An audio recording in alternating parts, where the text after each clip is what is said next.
But it was becoming unstoppable. Its legions marched with discipline, its banners spread across Italy, its ambition was limitless. Across the sea, another power watched. Carthage, a city of merchants, a city of sailors, a city of gold. For decades, Rome and Carthage had fought for control of the Mediterranean. The First Punic War had ended in humiliation for Carthage. Rome had taken Sicily. Carthage had paid a crushing indemnity, but resentment does not disappear. It waits. And in that waiting, a boy stood before an altar. His father, Hamilcar Barca, a Carthaginian general hardened by war, placed his son's hand upon a sacred offering, and the boy swore an oath of eternal hatred against Rome. That boy was Hannibal, and he would come closer to destroying Rome than any enemy before or after him. Chapter 1. The Rise of Carthage and the Oath of Hannibal. Long before Hannibal crossed the Alps, long before war elephants trampled Roman legions, there was Carthage. Founded in the 9th century BCE by Phoenician settlers from Tyre, Carthage rose along the coast of North Africa, strategically positioned, rich in trade, protected by harbors. Carthage was not built on legions, it was built on ships. Its navy dominated the western Mediterranean. Its merchants traded silver from Spain, grain from North Africa, and goods from distant lands. Carthage grew wealthy, powerful, influential. But wealth breeds rivalry. To the north, a rising republic in Italy was expanding, Rome. At first, Rome was a land power, focused on the Italian peninsula. But eventually, its expansion collided with Carthaginian interests in Sicily. The result was the First Punic War, 264 and 241 BCE. It was brutal, long, costly. Rome, inexperienced at sea, built fleets from scratch. Carthage relied on naval expertise. After decades of fighting, Rome prevailed. Carthage lost Sicily, then Sardinia, then Corsica. The defeat was devastating, economically crippling, politically humiliating, but Carthage did not collapse. Instead, it turned west. To Spain, Hamilcar Barca led Carthaginian expansion into Iberia. Spain offered silver mines, new soldiers, fresh opportunity. Hamilcar built a new power base there. After his death, command passed briefly to his son-in-law, Hasdrubal, then to Hannibal. Hannibal was young, in his mid-20s, when he assumed command in Spain, but he was no ordinary leader. He had grown up in military camps, learned strategy from childhood, spoken multiple languages, observed both victory and defeat, and he had not forgotten his oath. In 219 BCE, Hannibal attacked the city of Saguntum, an ally of Rome in Spain. Rome demanded Hannibal's surrender. Carthage refused. War was declared. The Second Punic War had begun. Rome expected a conventional conflict, naval engagements, battles in Spain. But Hannibal had something else in mind. He would not wait for Rome to invade Africa. He would bring war directly to Italy. To do that, he would have to achieve something nearly impossible. March an army across the Pyrenees, through Gaul, over the Alps, into the heart of Roman territory. It was madness. Roman strategists did not believe it possible. Even Carthaginian leaders doubted. But Hannibal understood something critical. Rome was strongest when fighting on its own terms. He would not give them that advantage. He gathered an army of perhaps 90,000 infantry, 12,000 cavalry, and dozens of war elephants. He crossed the Ebro River. He moved through hostile tribes. He fought skirmishes in Gaul. Losses mounted. The Alps loomed ahead, towering, snow-covered, deadly. Supplies dwindled, men froze, animals slipped along narrow mountain paths. Local tribes attacked from above. Avalanches struck. Of the tens of thousands who began the march, far fewer would descend into Italy. But descend they did. In 218 BCE, Hannibal emerged into northern Italy, with surviving troops hardened by one of the most daring marches in military history. Rome was stunned. No enemy had ever invaded Italy like this. The war had changed. Hannibal had achieved the impossible, and this was only the beginning. In the next chapter, we will witness the battles that shook Rome to its core: Trebia, Lake Trasimene, and the masterpiece of military strategy at Cannae. The oath had been sworn, the Alps had been crossed. Now Rome would face its greatest nightmare. Chapter 2. Rome on the brink. When Hannibal descended from the Alps in 218 BCE, Rome did not panic. At least, not at first. The Roman Republic had faced enemies before: Gauls, Samnites, Greeks. It had survived them all. Its strength lay in its legions, disciplined, relentless, adaptable. Rome believed it could simply crush this invading army as it had crushed others. It underestimated Hannibal. The first major clash came at the Battle of the Trebia River. Roman forces, eager and confident, were drawn into battle on Hannibal's terms. Hannibal understood psychology. He provoked, he lured. He forced the Romans to cross icy waters at dawn, cold, hungry, unprepared. Hidden Carthaginian troops waited in ambush. When battle began, Hannibal executed a coordinated attack. His cavalry outmaneuvered Roman horsemen. His infantry held firm. Then the ambush struck from behind. Roman lines collapsed. Thousands died. It was a devastating opening statement. Rome responded by raising new legions. More troops, more generals, more determination. The following year, in 217 BCE, Hannibal executed another masterpiece at Lake Trasimene. He positioned his army in concealment along narrow terrain beside the lake. As the Roman army marched through morning fog, they entered a trap. At Hannibal's signal, Carthaginian forces descended from the hills. The Romans were trapped between water and steel. Chaos erupted. There was no formal battlefield, no organized formation, only slaughter. By the end of the day, one Roman army had ceased to exist. The consul himself was killed. Rome trembled. For the first time in its history, the Republic appointed a dictator to handle the crisis: Quintus Fabius Maximus. Fabius refused to engage Hannibal in direct battle.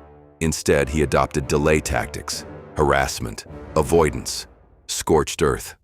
His strategy was defensive, frustrating Hannibal without risking annihilation. The Romans mocked him as Fabius the Delayer, but he understood something crucial. Hannibal was unbeatable in open battle. However, Roman pride could not tolerate delay. In 216 BCE, Rome assembled one of the largest armies it had ever fielded, perhaps 80,000 infantry, massive by ancient standards. They intended to crush Hannibal decisively. The confrontation took place near the town of Cannae. The Battle of Cannae would become one of the most studied battles in military history. Hannibal's army was smaller, perhaps half the size of the Roman force, but numbers were not his weapon. Strategy was. He positioned his infantry in a convex formation, bulging outward. His strongest troops, African veterans, were placed on the flanks. His cavalry was positioned for rapid maneuver. When the battle began, Roman legions pushed forward aggressively. Their weight drove the Carthaginian center backward. But this retreat was intentional. The convex formation gradually became concave. The Romans advanced deeper, packed tightly, compressed, unaware. Then Hannibal gave the signal. The African infantry on the flanks pivoted inward. The Carthaginian cavalry, having defeated Roman horsemen, attacked from behind. The Roman army was surrounded, completely encircled. There was no escape, no room to maneuver, no retreat. For hours, Carthaginian forces slaughtered trapped legionaries. Estimates suggest up to 50,000 to 70,000 Romans died in a single day. One of the deadliest defeats in Roman history. Entire senatorial families perished. Officers, veterans, citizens, gone. Rome was exposed, its armies shattered, its allies wavering. The road to Rome itself lay open, and yet, Hannibal did not march on the city. Historians debate why. Was his army too exhausted? Did he lack siege equipment? Did he hope Rome's allies would defect instead? Whatever the reason, that decision changed history. Rome refused to surrender. Instead of collapsing, it doubled down. It adopted Fabius's strategy of avoidance. It refused decisive engagement. It attacked Carthaginian positions in Spain. It sought to cut Hannibal's reinforcements. Rome transformed its weakness into endurance. Years passed. Hannibal remained in Italy, winning battles but failing to deliver the final blow. He had broken Roman armies, but he had not broken Roman resolve.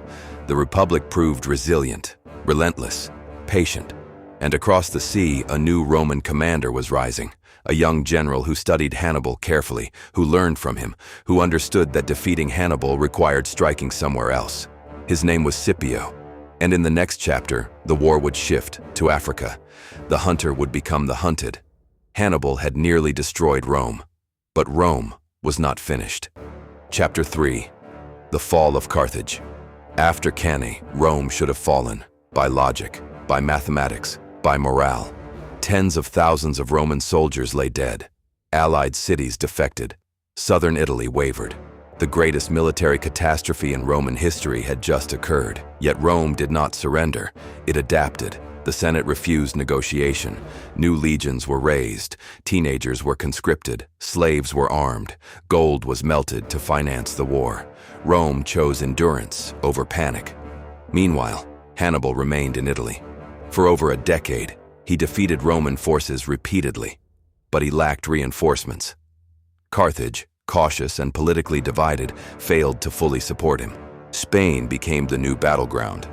And there, a young Roman commander began rewriting the war, Publius Cornelius Scipio, later known as Scipio Africanus. Scipio studied Hannibal's tactics carefully. He understood speed, flexibility, psychological warfare. Instead of attacking Hannibal directly in Italy, Scipio struck at Carthage's power base in Spain. One by one, Carthaginian strongholds fell. By 206 BCE, Rome controlled Iberia. Hannibal was now isolated. But Scipio had a bolder plan. He would do what Hannibal had done. He would bring the war to enemy soil. In 204 BCE, Scipio invaded North Africa. The Roman army landed near Carthage. Suddenly, the city that had once dominated the Mediterranean was threatened. Carthage panicked. They recalled Hannibal from Italy. After 15 years of campaigning on foreign soil, Hannibal returned home. The decisive confrontation was inevitable. It came in 202 BCE. At Zama, the Battle of Zama would decide the fate of Carthage. Hannibal faced Scipio, genius against genius, experience against innovation. Hannibal's army included war elephants, nearly 80 of them. He hoped to break Roman formations with shock. Scipio anticipated this. He arranged his legions in columns with open corridors between them. When the elephants charged, Roman soldiers used horns and noise to frighten them. Many elephants panicked. Some ran harmlessly through the corridors. Others turned back against Carthaginian lines. The battlefield became chaotic, but discipline prevailed. Roman cavalry, led by Scipio's ally Massinissa of Numidia, defeated Hannibal's cavalry. Then, like Hannibal at Cannae, Scipio maneuvered to encircle. The Carthaginian army faltered. This time, there was no miracle, no escape. Hannibal was defeated. Carthage sued for peace. The terms were harsh. Carthage lost its territories. Its navy was destroyed. It was forbidden from waging war without Roman approval. It survived, but as a shadow of its former self. Hannibal fled into exile. He sought refuge with foreign rulers, advised kings against Rome, remained a threat in spirit, but Rome hunted him relentlessly. Eventually, surrounded and unwilling to be captured, Hannibal took his own life. He reportedly said, "Let us relieve the Romans from their long anxiety." With his death, the greatest enemy Rome had ever faced was gone. But Rome's fear of Carthage never faded. Decades later, Roman politician Cato the Elder ended every speech with the same phrase, "Carthage must be destroyed." In 149 BCE, the Third Punic War began.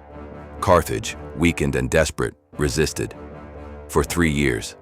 Then in 146 BCE, Roman forces stormed the city, street by street, house by house. Fires burned for days.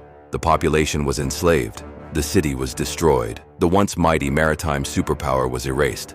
Carthage, the rival of Rome, ceased to exist. Rome emerged dominant in the western Mediterranean. The road to empire lay open. Hannibal had nearly broken Rome, at Trebia, at Trasimene, at Cannae. He demonstrated brilliance that military academies still study, double envelopment, operational audacity, psychological warfare. Yet strategy alone was not enough, because Rome possessed something equally powerful, relentless resilience. Carthage rose from trade, Hannibal rose from oath, Rome rose from survival. In the end, endurance defeated genius. And from the ashes of Carthage, Rome stepped closer to becoming the empire that would dominate the ancient world. Empires rise, generals become legends, cities burn. But history remembers the clash. Hannibal versus Rome, one of the greatest rivalries the world has ever seen.